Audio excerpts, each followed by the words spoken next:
মুর্শিদাবাদ জেলা কান্দি মহকুমার খড়গ্রাম থানার নগর কলেজে সেমিনার হলে কীর্তিপুর গ্রাম উন্নয়ন সংঘ মহিলা সমবায় সমিতির সাধারণ সভা অনুষ্ঠিত হলো। উপস্থিত ছিলেন সভানেত্রী কেরিমা বেগম, জিতু কর্মকার, খড়গ্রাম পঞ্চায়েত সমিতির সভাপতি মঞ্জু আক্তারা বেবি, চিত্তপুর গ্রাম পঞ্চায়েতের প্রধান পিঙ্কি খাতুন, জেলা পরিষদের সদস্য শাশ্বত মুখার্জি, FEO অর্কজিৎ কারণ এলাকার বিশিষ্ট নেতৃত্ববৃন্দরা।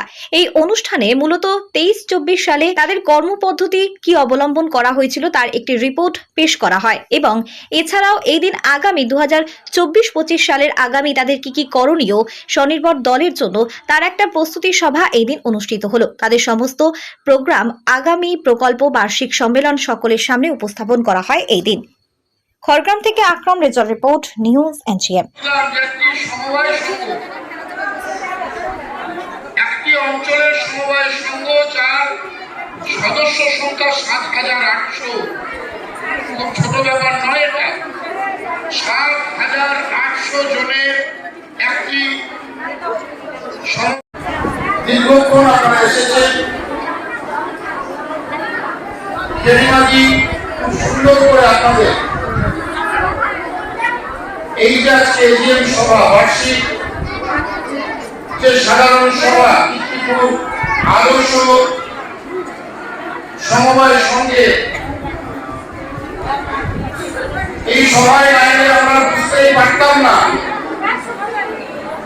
একটি স্বনির্ভর গোষ্ঠী সভাপতি আমার বোন মঞ্জু আক্তারা বেগম মহাশয়া, মঞ্চে উপস্থিত আছেন আমার আরেক বোন, মোরা একই বৃত্তে দুইটি কুসুম, হিন্দু মুসলমান, কিন্তু তার নয়নমণি মুসলিম তার প্রাণ, সেই জিতু কর্মকার ঘোষ মহাশয়া, খড়গ্রাম দিশা মহাসংঘের সম্পাদিকা, তাকেও আমরা এই মঞ্চে পেয়েছি, তাকে আহ্বান করে নেব।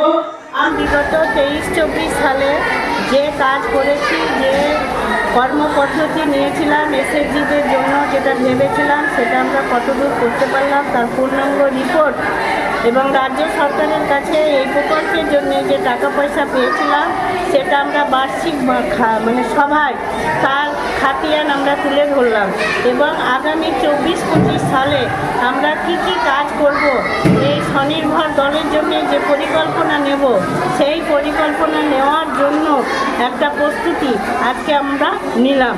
কারণ আমাদের সদস্যরাই বলে দেবে যে আমরা কোন পদ্ধতিতে আমরা এগোবো। আমরা গত 2 মাস ধরে বিভিন্ন ভিও মিটিং করে তাদের যে লক্ষ্য, স্বপ্ন, তারা কি চায়, তাদের স্কিল, তাদের দক্ষতা, তাদের পরামর্শ, তাদের জ্ঞান, সকলের সহযোগিতায় সেই ভিশন ডকুমেন্টস আমরা তৈরি করেছি। সেটা আজকে বার্ষিক সাধারণ সভায় আমরা সেটা প্লেস করলাম, এবং আমাদের যে খরচ খরচা আয় ব্যয় হয়েছে, আমরা আগামী বছরের জন্য আরও 20% কাজ বেশি করব, সেটা এই সভায় অনুমোদন আমরা আজকে করলাম।